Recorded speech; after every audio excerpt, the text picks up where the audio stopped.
an incisive analysis of India's economy. It has become an essential part of the finance landscape. Apart from that, I am grateful for the valuable advice that we have received from Mr. Michael Bloomberg in the design of our Smart Cities program. As a mayor of one of the world's great cities, Mr. Bloomberg has personal insight into what makes a city tick. His ideas have enriched the design of our Smart Cities program. Under this program, we hope to create 100 cities which will become role model for urban development throughout the country. The world expects much from India in terms of contributing the global growth. To the extent that time permits, I would like to place before you my thoughts on how India intends to meet the challenge. I will touch upon three major areas. Firstly, I will discuss India's economic growth. Secondly, I will outline some of the administrative and policy reforms that have created and will sustain that growth. Thirdly, I will elaborate on the aspects of economic development which is of particular importance to me, namely job creation. Experts are unanimous that India is one of the world economy's brightest spots. We have low inflation, a low balance of payments current account deficit, and a high rate of growth. This is the reason of good policy, not good fortune. Let me elaborate. Between 2008 and 2009, crude oil prices fell steeply from a peak of $147 per barrel to less than $50. This was a steeper fall than between 2014-15. Yet, in 2009-10, India's fiscal deficit, its current account deficit, and its inflation rate all substantially worse. And this slide was a form of higher base figure for all three. But in 2015-16, all three have improved from a lower base. Many other emerging economies also depend on imported oil. If oil prices were the driver of success, those countries would all be showing similar results.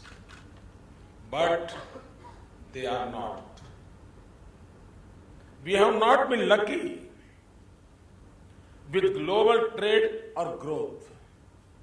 Both are low and have not helped us in terms of exports stimulus. We have not been lucky with monsoons or weather.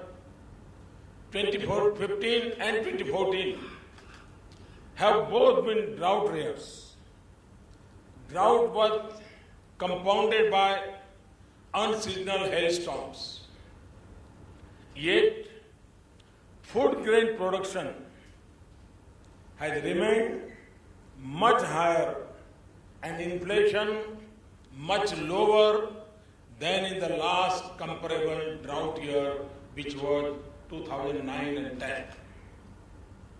For India to be at the top of global growth tables is an unusual situation.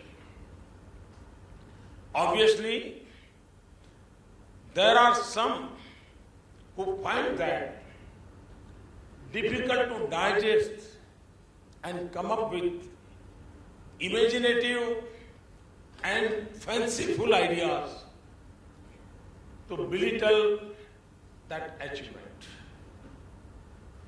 The fact is that India's economic success is the hard-won result of prudence, sound policy, and effective management.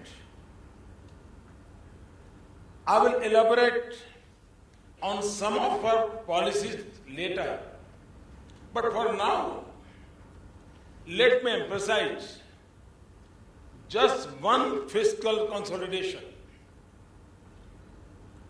We have made ambitious fiscal targets in each of the previous 2 fiscal years.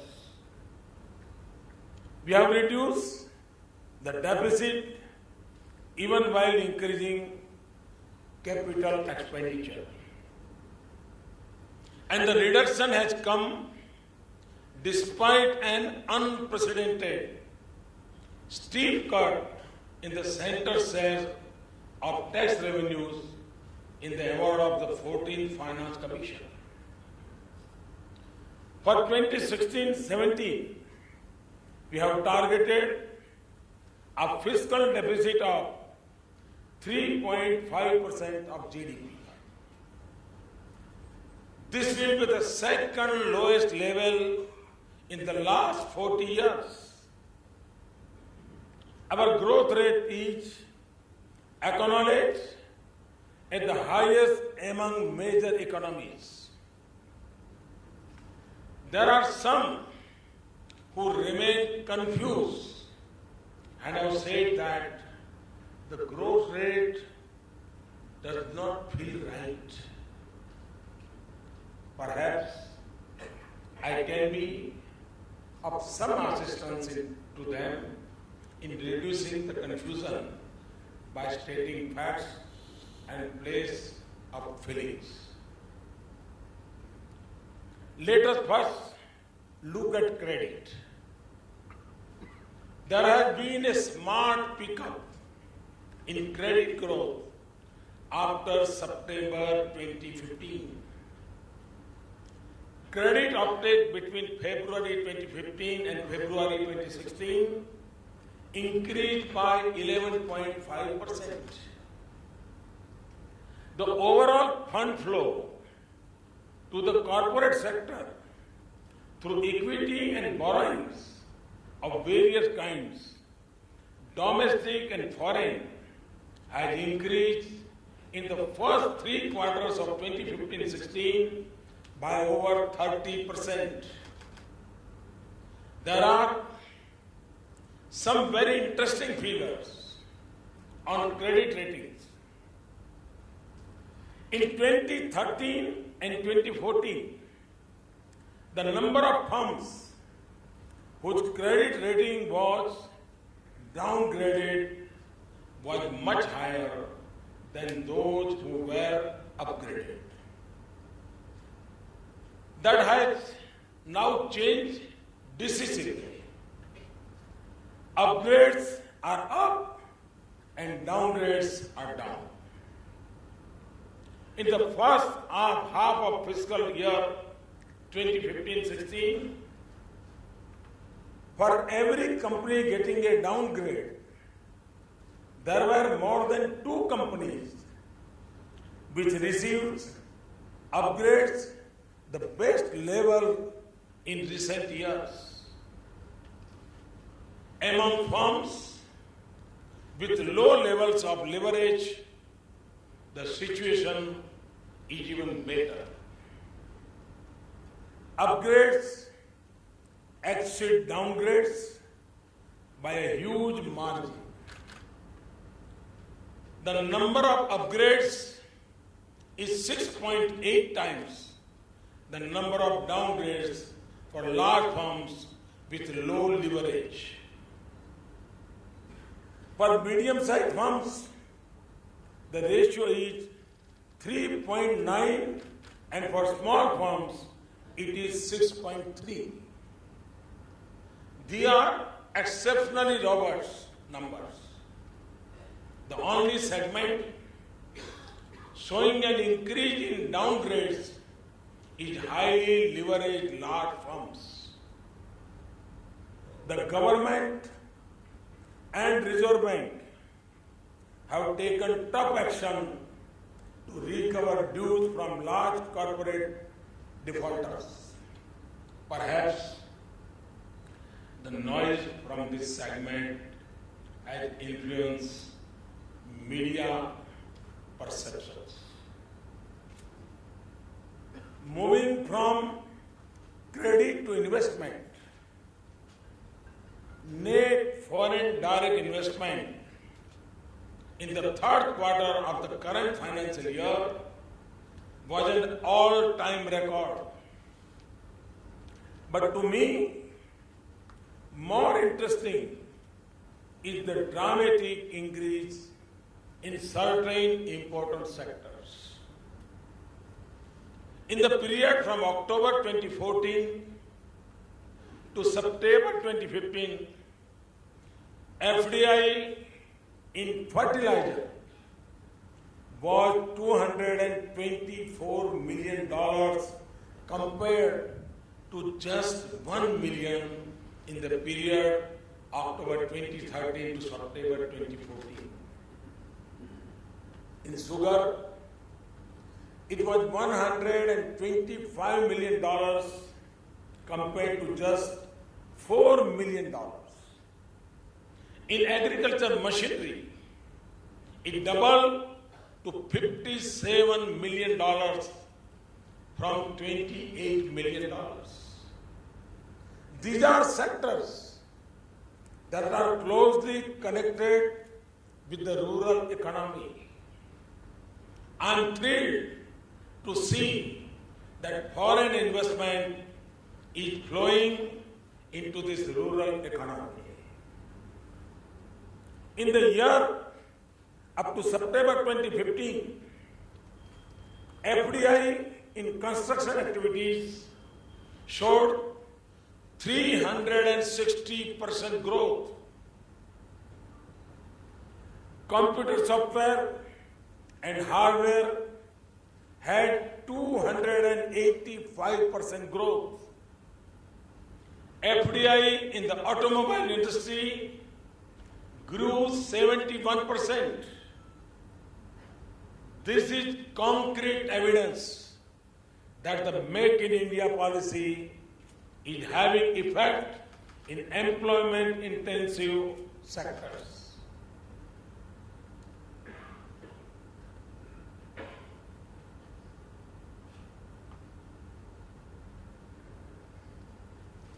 In a difficult global environment for exports, manufacturing output has fluctuated.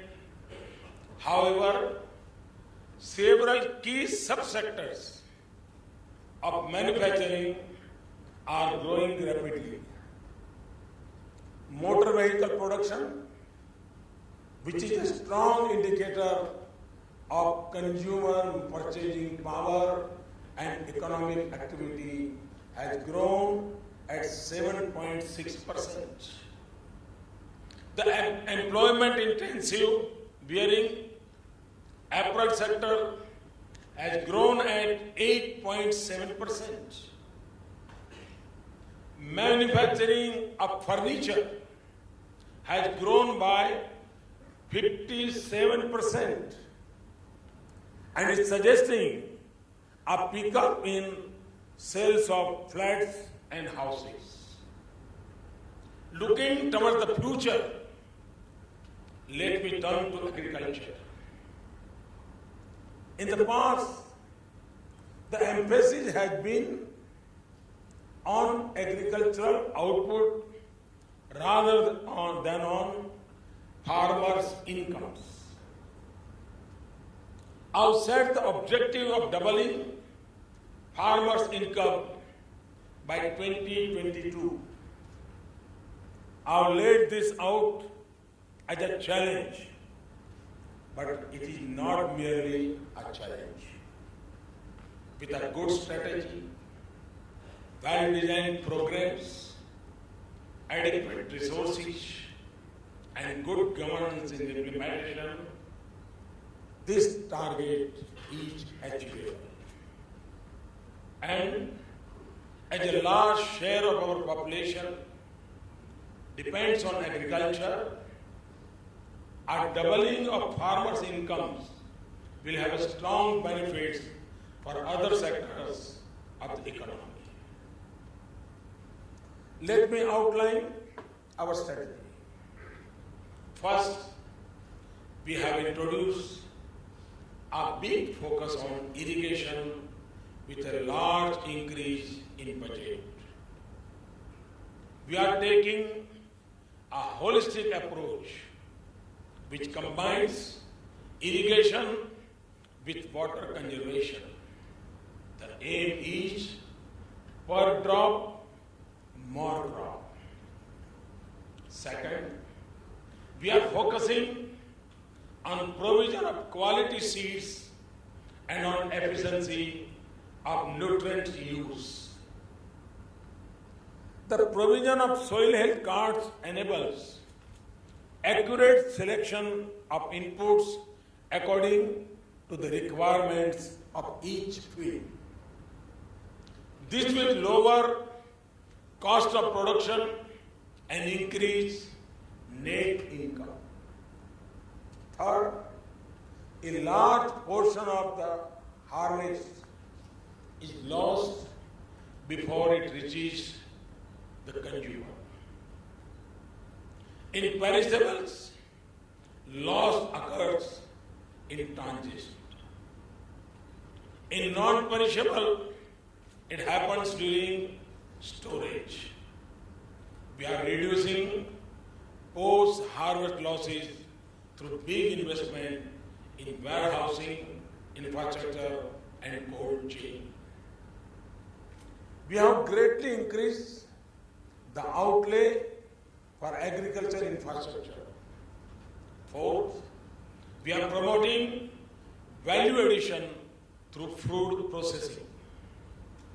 As an example, in response to a call from me, Coca-Cola has recently started adding fruit juice to some of its added drinks. Fifth, we are creating a national agricultural market and removing distortions.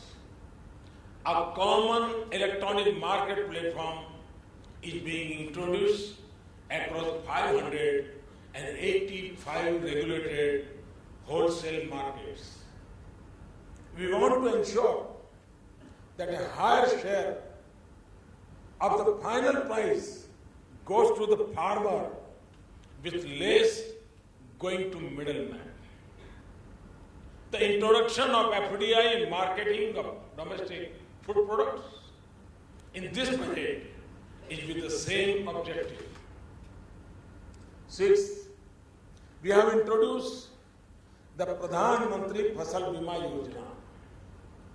It is a comprehensive nationwide crop insurance program which offers farmers protection from risks beyond their control at an affordable cost. This scheme will ensure that their incomes are protected in times of adverse weather. Seventh, we will increase income from ancillary activities. Partly, this will be through poultry, honeybees, farm ponds and fisheries.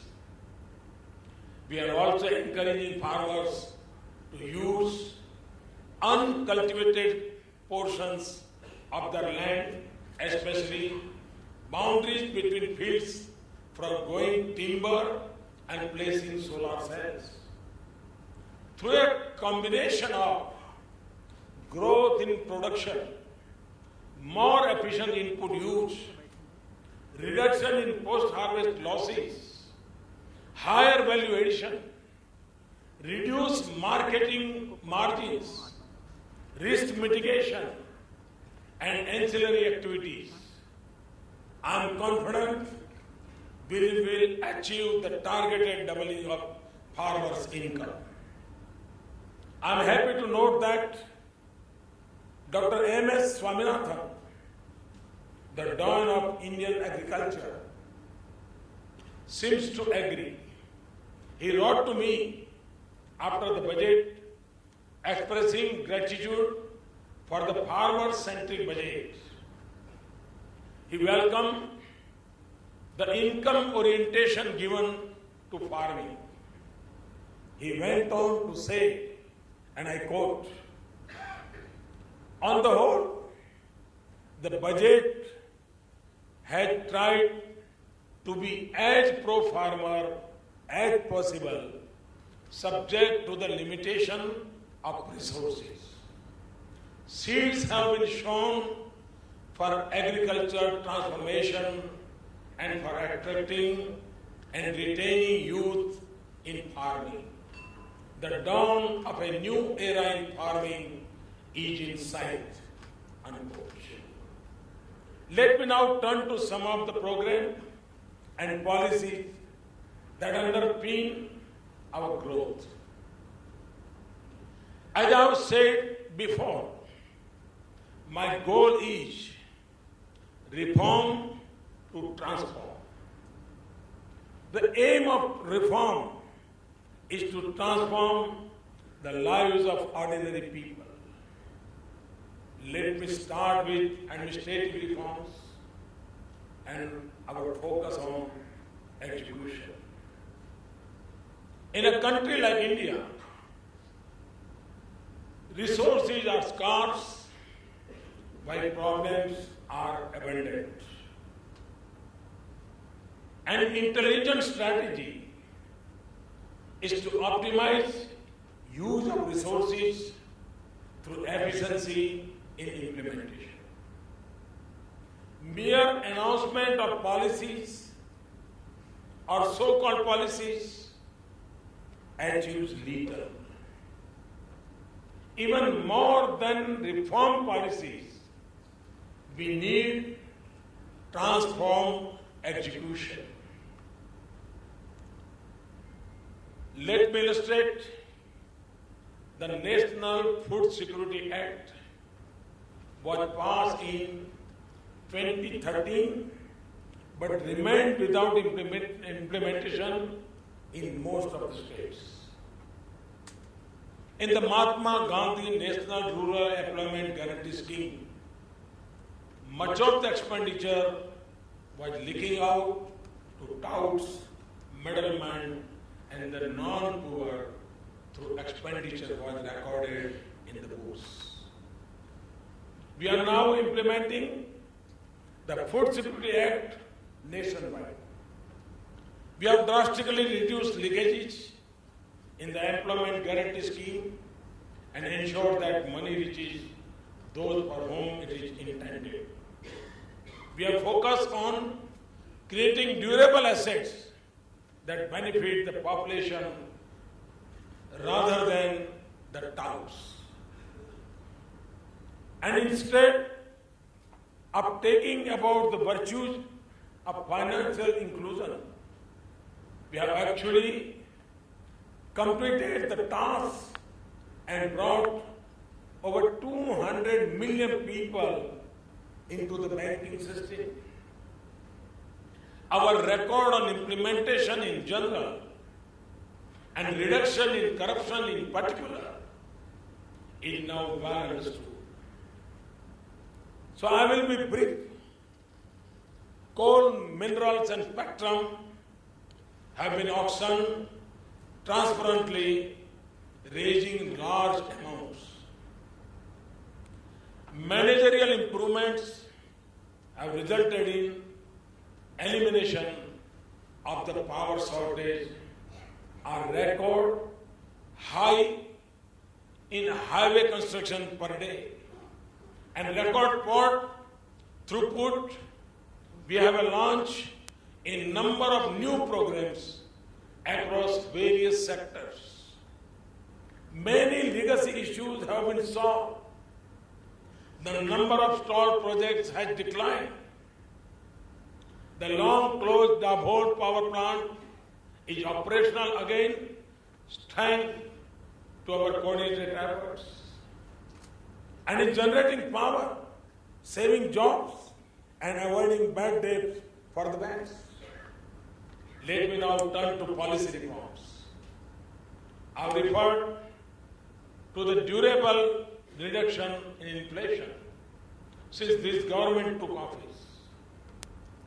This is partly attributable to bold measures taken to strengthen monetary policy.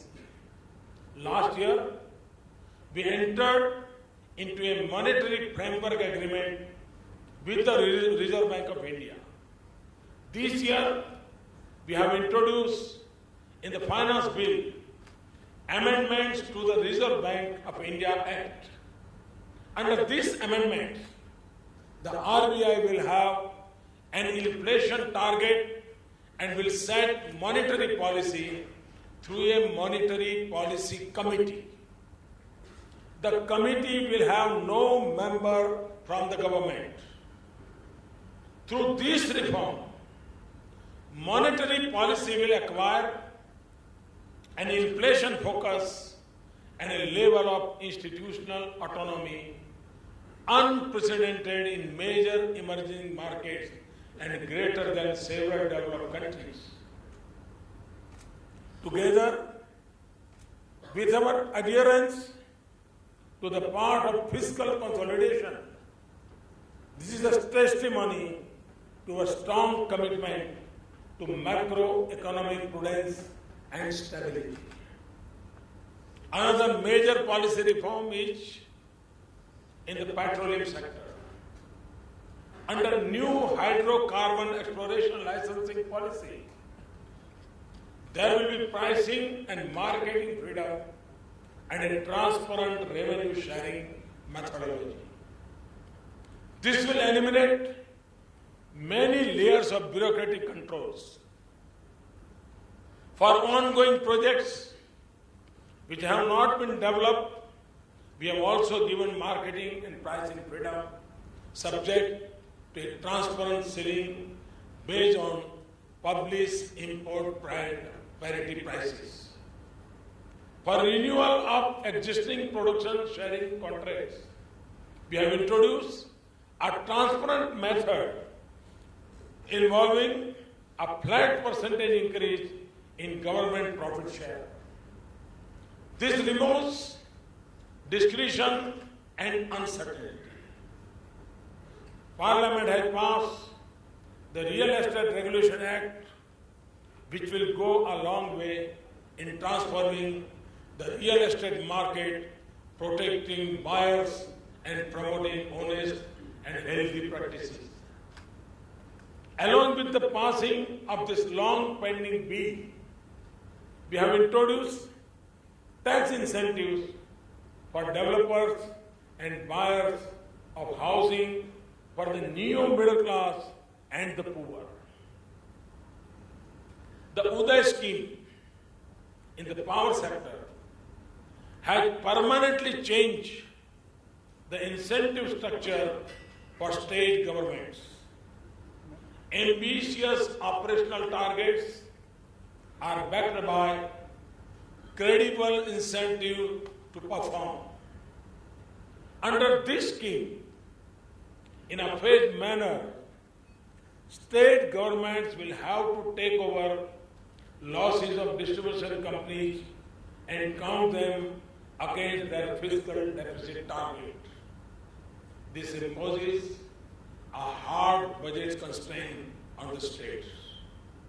It creates a powerful incentive for states to manage the electricity sector efficiently. Already 9 states, accounting for over 40% of the total debt of distribution companies, have entered into memorandum of understanding with the central government. Another 9 have agreed to do so.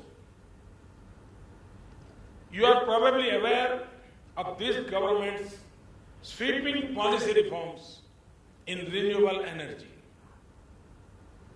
From an average of less than 1,500 megawatts of solar capacity addition per annum, we are moving up to 10,000 megawatts per annum. When I announced our target of 175 gigawatts of renewables as a pillar of our climate change strategy, many were surprised and some were skeptical. Yet, this month, the International Energy Agency has reported that a surge in renewable has already halted global growth in energy-related carbon emissions. Parliament has recently passed a new law on inland waterways which will enable the rapid development of the efficient mode of transportation. This will increase the number of navigable waterways from 5 to 106. Foreign direct investment policy has been transformed by allowing investment in hitherto closed sectors like railways and defense and enhancing investment limits in insurance and many other sectors. These reforms are already bearing fruits. 2 new locomotive factories involving an investment of over $500 billion are being built in Bihar by GE and Alstom.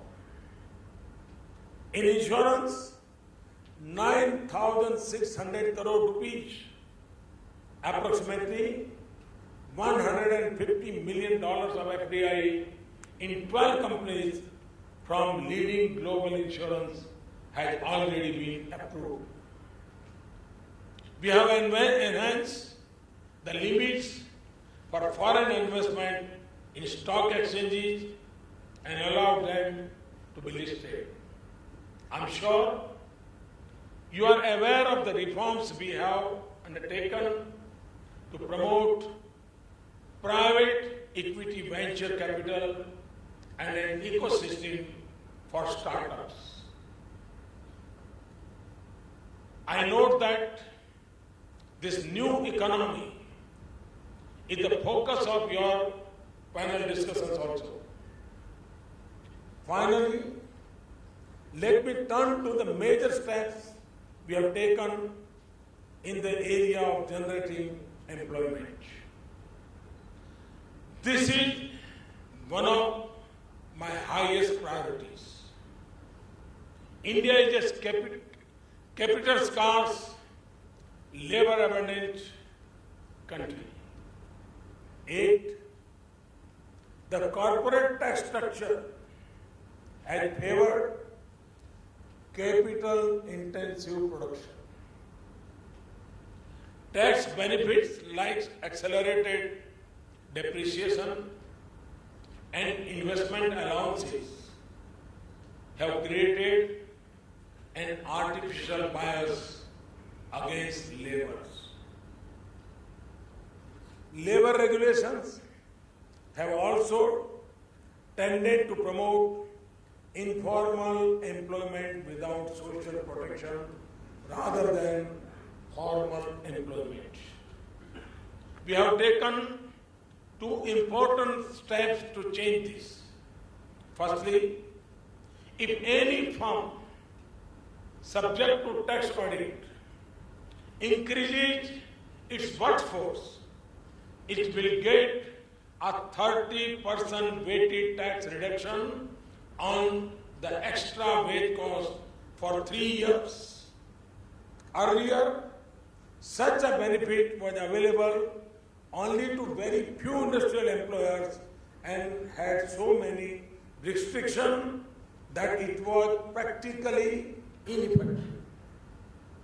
It will now cover all sectors, including services, for employees with a salary up to 25,000 rupees per month.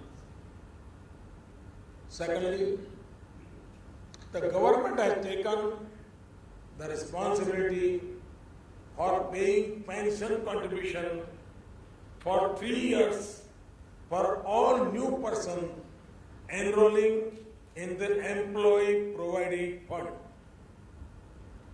This will apply to those with wages up to 15,000 rupees per month.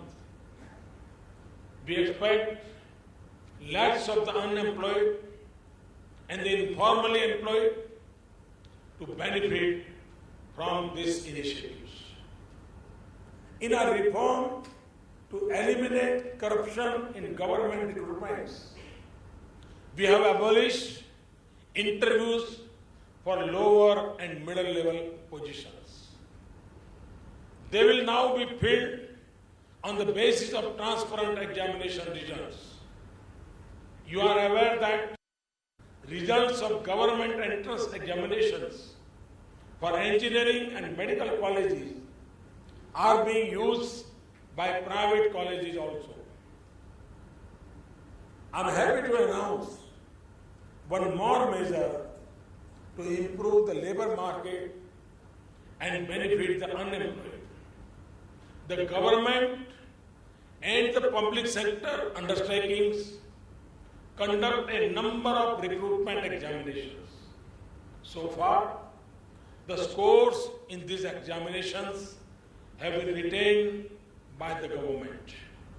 Hereafter, we will make available the results and the candidate information openly to all employers wherever consent is given by the candidate. This will create a positive externality. It will provide a rich database which can be used by private sector employers as a ready-made and objective sourcing and screening mechanism. It will reduce search costs in the labor market for both employers and the employees. It will enable better matching of candidates from labor surplus areas with jobs in other regions.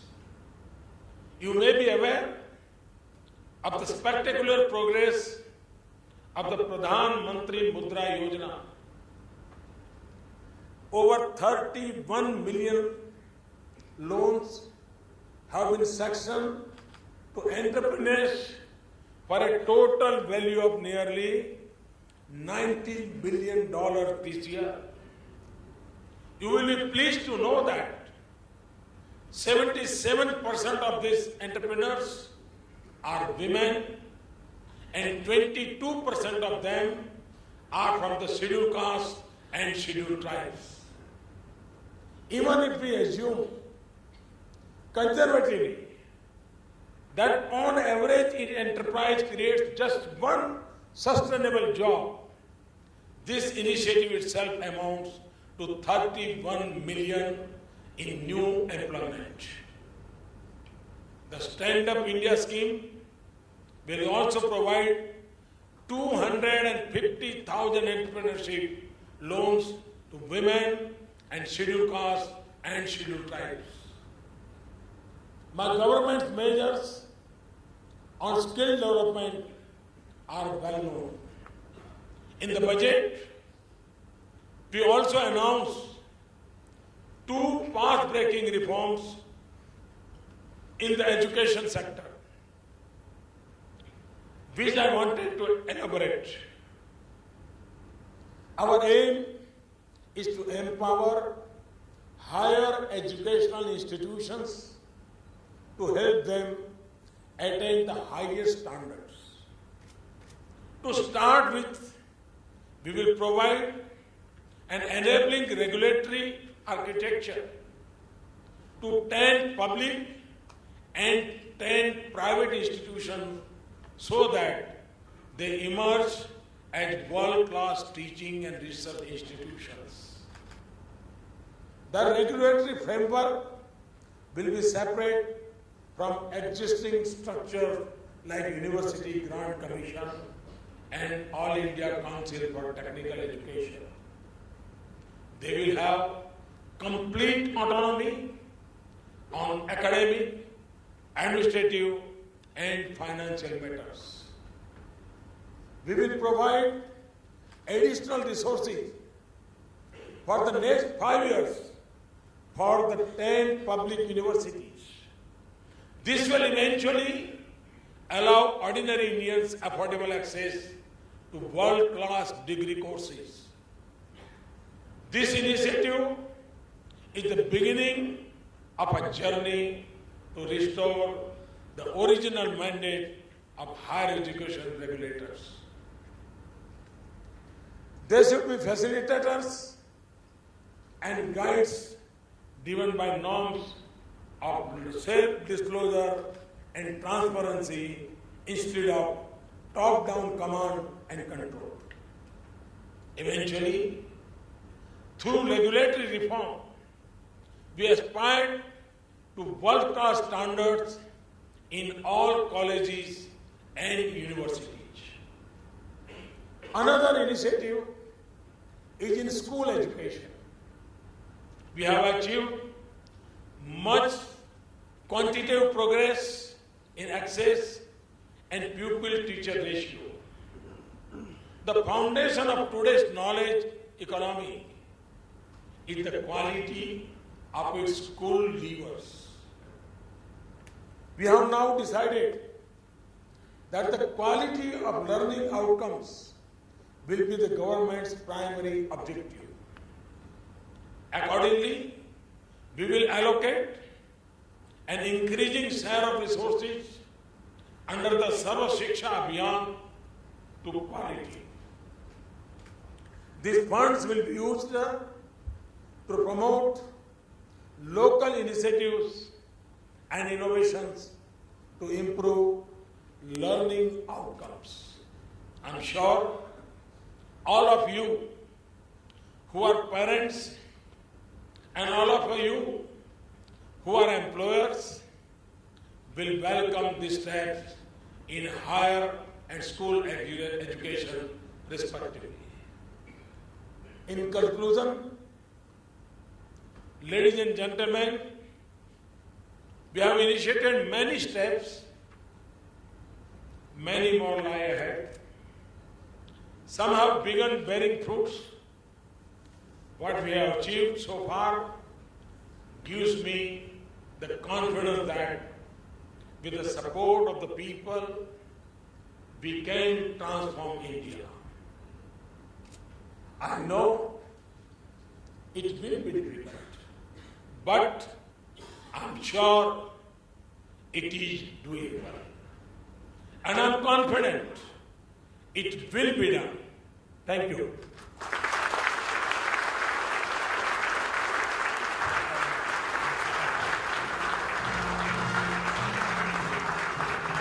Prime Minister, please do accept this token of our appreciation from everyone on the board.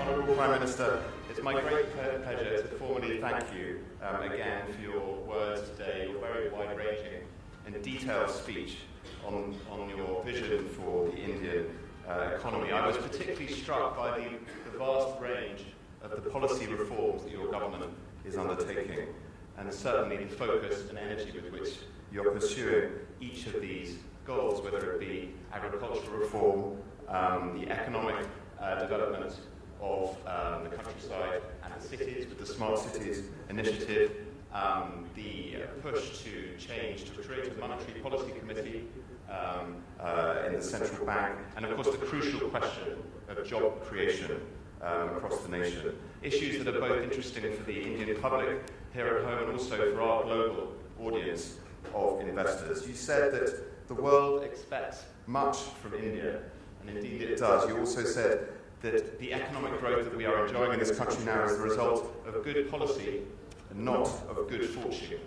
But we at Bloomberg do also wish you good fortune as you pursue your policies. So I would just like to thank you again and ask everyone to show their appreciation to the Honourable Prime Minister of India, Shri Narendra Modi.